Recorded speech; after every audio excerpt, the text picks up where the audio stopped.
Hello my dear students, today I am going to now start chapter 11, that is the human eye and the colorful world. So students, in this chapter we will discuss about the function of eye, different types of defects in eye and some natural phenomena in this chapter. So in this chapter we will deal some important points that would be related to the previous chapter, that is from light reflection and refraction. In this chapter we will just apply the basic concept of reflection as well as refraction in this chapter. Okay, so dear students, today what we are looking around us, either it is black and white or it is color. That means what you are looking, that is different colors you are looking. That means the world is colorful. So how you are imagining this thing? Due to your eye. So eye is one of the important sense organs in our body by which we can see each and everything. What we see, the image of that object is formed at our retina, present in the behind or present in the back part of our eye. Clear है? Now so ये चीज हम लोग देख रहे हैं कि अभी के समय में जितने भी लोग भागम दौड़ की जिंदगी जो जी रहे हैं, भागम भाग जिंदगी बना लिए हैं, कंपटीशन में आ गए हैं, एक दूसरे का फॉलो कर रहे हैं, ये सबका रीजन है आई. वाई? बिकॉज अगर आई नहीं होता, आंख नहीं होता, तो लोग एक दूसरे को देख नहीं पाते कि उसके पास कितना धन संपत्ति है, उसके पास कैसा घर है, उसके पास किस टाइप का गाड़ी है, वो किस ढंग से चलता है, उसका हेयर स्टाइल क्या है, वो ब्लैक है कि व्हाइट है, गोरा है कि काला है, हाँ, पाउडर लगाया है कि नहीं लगाया है, लिपस्टिक लगाया है कि नहीं लगाया है, ये नहीं देख पाता. तो ये सब जितने भी चीजें हो रही है, क्राइम हो रही है अभी के समय में, ये सब आंख की वजह से ही हो रही है. इमेजिन करो कि अगर आंख नहीं होता तो क्या होगा. सीधी सी बात है, आंख नहीं होता तो कंपटीशन नहीं होता, फैशन नहीं होता, क्राइम नहीं होता, धन दौलत के पीछे लोग इतना भागते नहीं. मेरे को वो गाड़ी चाहिए, नहीं वो गाड़ी चाहिए, नहीं वो ड्रेस चाहिए, नहीं वो चाहिए, वो चाहिए. ये क्यों हो रहा है? Due to eye. But it is, अब ये निगेटिव चीज है. अब इसको पॉजिटिव चीज में लेते हैं कि अगर आंख नहीं है तो लोग एक दूसरे के पास मिल नहीं सकते थे, जा नहीं सकते थे, लोग एक जगह से दूसरी जगह जा नहीं सकते थे. नए नए चीज को इन्वेंशन में जो आज साइंस आगे बढ़ रही है वो नहीं हो पाता. That means science is the important part of our life in which physics is one of them. Clear है? अब जो हमारे आंख में जो भी इमेजेस बनती है वो कहां पे बनती है? तो जो भी इमेजेस बनती है वो रेटिना पे बनती है, और रेटिना पे जो भी इमेजेस बनती है वो रियल एंड इन्वर्टेड होती है. कैसा? Real and inverted.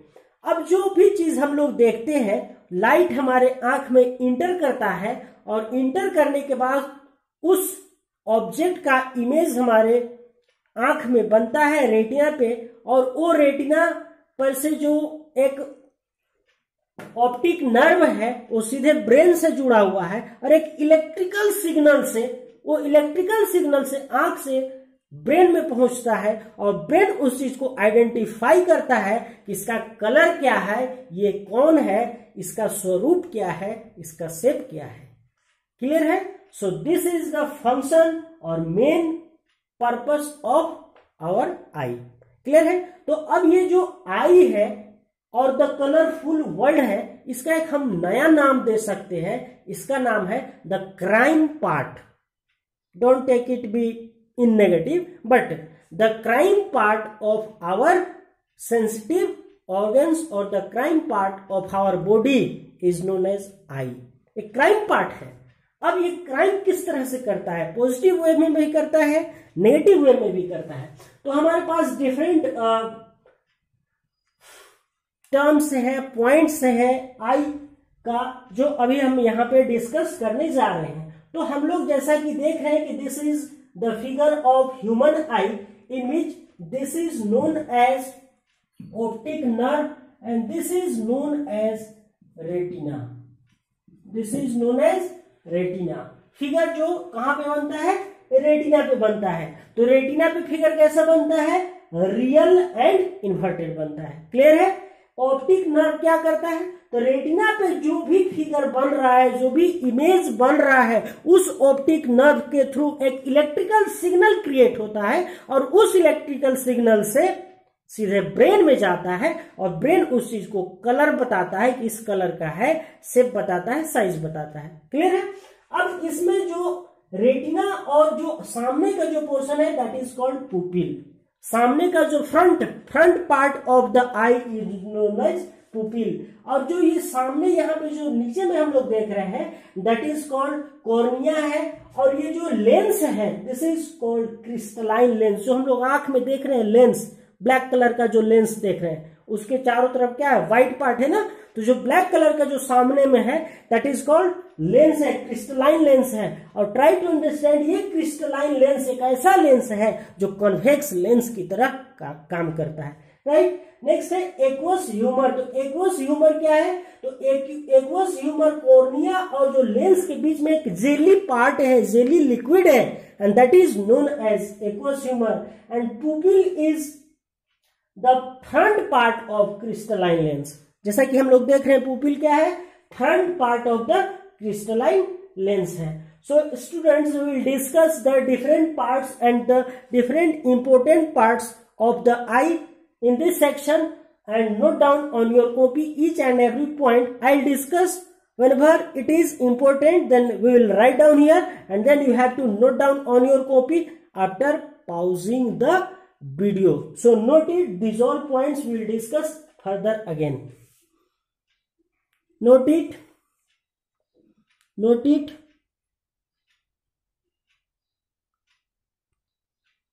Okay, so I am going to now discuss the various parts of eye and their functions.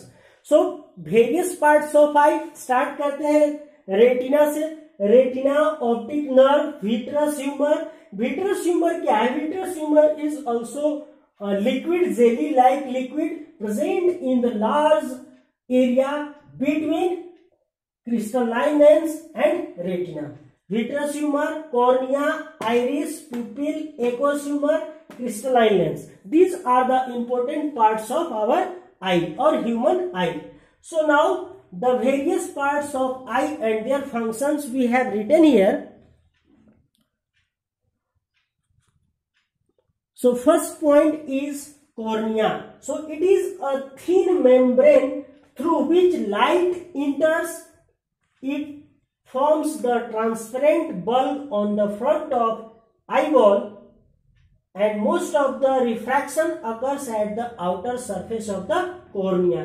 Cornea का एक थीन मेम्ब्रेन है, एक जालीदार परत है, एक थीन मेम्ब्रेन है हमारे आंख में, और मोस्ट ऑफ द रिफ्रैक्शन, हमने बात किया था ना कि रिफ्रैक्शन का कंसेप्ट यहाँ पे लेंगे। तो रिफ्रैक्शन मतलब क्या? एक मीडियम से लाइट दूसरे मीडियम में ट्रेवल करता है। तो जो यहाँ पे मोस्ट ऑफ द रिफ्रैक्शन होता है, लाइट का जो इंट्रेंस होता है, ये कॉर्निया से होता है। यहाँ से रिफ्रैक्शन होता है at the outer surface of the cornea. Next point है eyeball. So it is a convex lens. Eyeball हम लोग इसको बोल रहे हैं जो crystalline lens है, that is also known as eyeball. So it is a convex lens approximately spherical in shape with a diameter of 2.3 centimeter. This is important. Question may be asked from here that what should be the, and what is the diameter of eyeball? Approximately 2.3 centimetre. And हम लोग देख रहे हैं कि eyeball क्या है, एक convex lens है and it altars it's curvature with the help of ciliary muscles. Ciliary muscle जो आगे का जो मसल्स है that is called ciliary muscles, और वो सिलियरी मसल्स के हेल्प से इसमें जो लाइट इंटर करता है लाइट को चेंज करता है। So note these all points. We will write down another more points. Note it. Okay, so next points we have written here, that is iris. So iris, what is iris? So it is a dark muscular diaphragm that controls the size of pupil. It is behind the cornea. It helps in accommodation of light by changing the size of pupil. That means it helps the entering in it. That means just हम एक scene दे रहे हैं, बता रहे हैं कि जब cinema घर में, मूवी थिएटर में जब तुम लोग गए होगे तो बाहर का जो लाइट था, बाहर जो था लाइट, उसमें तुम्हारा आंख जो था वो एडजस्ट था, उस लाइट में एडजस्ट था। जैसे ही तुम सिनेमा घर में गए तो वहां पे क्या था, पूरा डार्क था। जैसे ही डार्क था तो तुम अपने आंख को क्या करना चाहे, खोलना चाहे। क्यों? क्योंकि वहां पे जितना अमाउंट ऑफ लाइट अंदर जाना चाहिए कोई भी चीज देखने के लिए उतना अवेलेबल नहीं है। तो तुम क्या करेगा, सिलियरी मसल्स को स्ट्रेच करेगा ताकि ज्यादा से ज्यादा लाइट इंटर करे और ऑब्जेक्ट का इमेज रेटिना पे बने और हम देख पाए। सिमिलरली हम डार्क रूम से जैसे ही बाहर आते हैं तो डार्क रूम में मेरा आंख में जो लाइट जो जा रहा है, इंटर कर रहा है, वो एक एडजस्टेबल है। जैसे ही हम बाहर आते हैं तो अमाउंट ऑफ लाइट क्या हो जाता है, बढ़ जाता है। तो अब अमाउंट ऑफ लाइट को बढ़ जाने से हम लोग आंख को क्या करते हैं, कॉन्ट्रैक्ट करते हैं, ऐसे बंद करते हैं ताकि आंख में लगता है कि बहुत ज्यादा लाइट जा रहा है। तो धीरे धीरे धीरे धीरे हम लोग आंख को खोलते हैं एंड देन कंट्रोल हो जाता है। So this is the iris. Next one is pupil. Same function, it regulates and controls the amount of light entering the eye. It is black opening between aqueous humor and lens. तो pupil and iris जो दोनों है एक दूसरे पर depend है। pupil का बड़ा होना और छोटा होना और iris का बड़ा होना और छोटा होना, ये दोनों एक दूसरे से कनेक्टेड है, रिलेटेड है। अगर pupil अगर लाइट को इंटर करने के लिए कंट्रोल कर रहा है तो आइरिस उसको क्या कर रहा है, बड़ा कर रहा है या छोटा कर रहा है। आइरिस बड़ा कर रहा है या छोटा कर रहा है, मतलब लाइट को उसमें घुसने के लिए परमिशन दे रहा है, आप इतना घुसिए लाइट, इतना मत घुसिए लाइट। तो ये iris. Next one is crystalline eye lens. जैसा कि हम लोग फिगर में देखे थे, क्रिस्टलाइन आई लेंस क्या था, एक कॉन्वेक्स लेंस था। So crystalline lens is a convex lens, it provides the focused real and inverted image. जैसा कि हम लोग लेंस में पढ़े हैं लास्ट चैप्टर में कि कॉन्वेक्स लेंस में जो भी इमेज बनती है वो कैसा बनती है, real and inverted. Similarly it provides the